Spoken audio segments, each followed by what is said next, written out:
फरीदाबाद में लगातार जाम का जो सितम है वो फरीदाबाद वासी झेल रहे हैं और इसको लेकर के अब यातायात पुलिस ने रोड मैप तैयार किया है और सख्ती दिखाना भी शुरू करता है। इसी कड़ी में जो है वो दो ट्रकों का जो है वो चालान भी किया गया, जो कि नो पार्किंग एरिया के अंदर खड़े गए थे, यानी कि हाईवे के बिल्कुल नजदीक खड़े किए गए थे। और इसी को लेकर के हमारे साथ एसीपी विनोद कुमार हैं हमारे साथ इस समय, कि किस तरीके का रोड मैप इन लोगों ने तैयार किया, क्योंकि यह जो जाम की स्थिति है वो फरीदाबाद में लगातार बनती जाती है।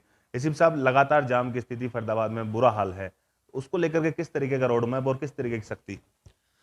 जाम को लेके जो बुरा हाल की आप बात कर रहे हो, ये ठीक बात है कि बारिश जैसे हुई है, बारिश में वाटर लॉगिंग और इस तरह की समस्या के कारण कुछ जगह जाम रहा और पुलिस ने इसमें काफ़ी मेहनत करके जाम में खुलवाने की कोशिश करी और जाम को सुचारू रूप से चलाया। लेकिन फिर भी ये जो हमारे जाम की समस्या आती है, इसके लिए परमानेंट सॉल्यूशन के लिए भी हम इसमें कदम उठा रहे हैं।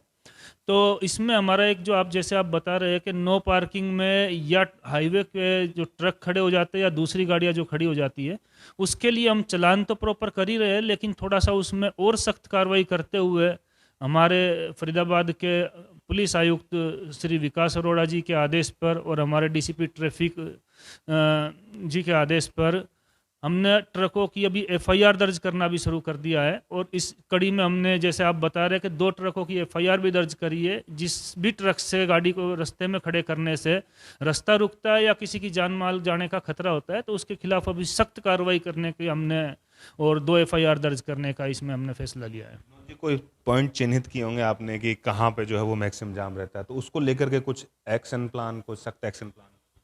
हाँ, जैसे कि मेरे संज्ञान में आया कि जैसे बल्लभगढ़ के बाहर जैसे हम निकलते हैं तो वहाँ कुछ जाम की स्थिति है। और पहले जैसे मैंने ज्वाइन किया उसके बाद मेरे नॉलेज में ये आया कि जैसे वाटा पुल क्या बोलते हैं, बल्लभगढ़ पुल के नीचे से जो रास्ता निकलता है वहाँ से वो अभी ब्लॉक किया हुआ था, लेकिन मैंने देखा कि इसको खोलने से शायद स्थिति में सुधार आएगा, तो उसको अभी हमने खोल दिया है और काफ़ी हद तक उसमें सुधार भी दिखा है। इसके साथ साथ कुछ 2 समस्या और भी मैंने नोट करी है, जिसमें सबसे बड़ी समस्या हमारे ऑटो ड्राइवर जो पार्किंग करते हैं उनकी पार्किंग की समस्या है और दूसरी रेहड़ी की भी समस्या है, जो इधर उधर रेहड़ियाँ लगी रहती है। उसके लिए एमसीएफ से कांटेक्ट करके, एनएचआईए से कांटेक्ट करके हमने ऑटो के लिए अलग अलग पार्किंग व्यवस्था बनाने का एक प्लान तैयार किया है हमने। और मैं ये सोचता हूँ आपको आश्वस्त करते हुए कि जल्दी वो प्लान हम पूरा करके उसकी रूपरेखा तैयार करके और इसको स्टार्ट कर देंगे। जी, माना जाए कि फरीदाबाद वासी कब तक जो है वो खुले में अपनी गाड़ी चला सकते हैं, क्योंकि फरीदाबाद में जिस तरीके से जाम लगातार बढ़ता जा रहा था और उसको लेकर के अब आपने रोड मैप भी तैयार कर लिया, तो क्या आश्वासन देना चाहेंगे फरीदाबाद वासियों को कि अब स्मूथ रोड मिल पाएंगे, कब तक? देखो, मैं ये कहता हूँ कि हाईवे पे लगभग हमने काम शुरू करा दिया है और जो वाटर हार्वेस्टिंग का काम था या एसटीपी का काम था उसके संबंध में एनएचआईए से या एमसीएफ से हमने कांटेक्ट करके पत्राचार करके वो काम लगभग शुरू करा दिया है। अलग अलग न्यूज़पेपर में इसको आप देख भी सकते हैं। और इस काम को शुरू करने के साथ साथ जैसा आपने कहा, पब्लिक से मैं अपील करना चाहूँगा, अगर बारिश की वाटर लॉगिंग की स्थिति है तो उसमें बिना वजह घर से बाहर ना निकले। अगर अवॉइड हो सकता है या वर्क फ्रॉम हो सकता है तो कोशिश करें कि वर्क फ्रॉम होम करें, ताकि जाम की स्थिति ज़्यादा पैदा ना हो और आप भी जाम में फंस के परेशान ना हो।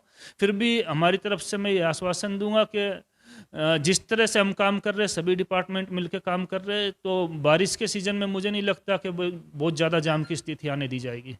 ये फरीदाबाद के ट्रैफिक एसीपी विनोद कुमार हैं। इन्होंने साफ कहा है कि अब जो है वो ट्रैफिक पुलिस कहीं ना कहीं सख्त मूड में दिखाई दे रही है। चालान के साथ साथ अब जो है वो 2 वाहन चालकों के खिलाफ जो है वो एफआईआर भी दर्ज की गई, क्योंकि सख्ती अगर नहीं दिखाई जाएगी तो कहीं ना कहीं जो जाम की स्थिति है उससे निपटने में जो है वो सक्षम नहीं हो पाती पुलिस। और इसी को लेकर के फरीदाबाद पुलिस पूरे तरीके से जो है वो सख्ती दिखाने के मूड में दिखाई दे रही है। लेकिन देखने वाली बात ये होगी कि फरीदाबाद के लोगों को आखिरकार कब तक पूरे तरीके से जाम से निजात मिलेगी। फरीदाबाद से अनिल राठी, पंजाब केसरी टीवी।